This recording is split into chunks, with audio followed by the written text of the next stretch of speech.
Tem aqui toda a parte do vidro. Kombi, uma Kombi 99. Tudo saber barulho. E parece que tem uma arruela solta, alguma coisa. Tirei fechadura. Tirei vidro. Tirei a máquina do vidro. Esse ferrinho aqui já tirei também. Não é ele. Da outra vez aqui, guria mesmo. Aí dentro, já olhei se tem, já passei aspirador, já soprei. Ainda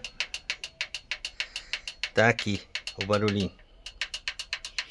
Aqui dentro, eu tirei tudo que tem aqui dentro. Tem um arame aqui que segura essa guarnição.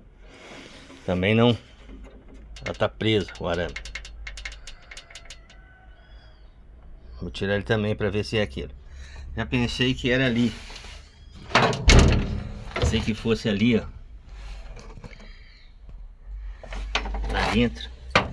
Que estaria refletindo pra cá. Joguei um óleo lá. Mas ainda nada. Oh, tem coisas que a gente aprende, viu?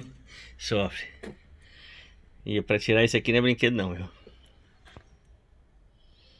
Tirar essa guarnição. Também vou arrumar ele.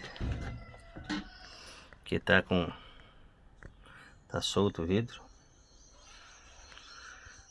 Tem vários probleminhas. Então é isso, pessoal. Vamos ver o que eu vou arrumar aqui. Se der certo eu falo pra vocês. Se não der também eu falo.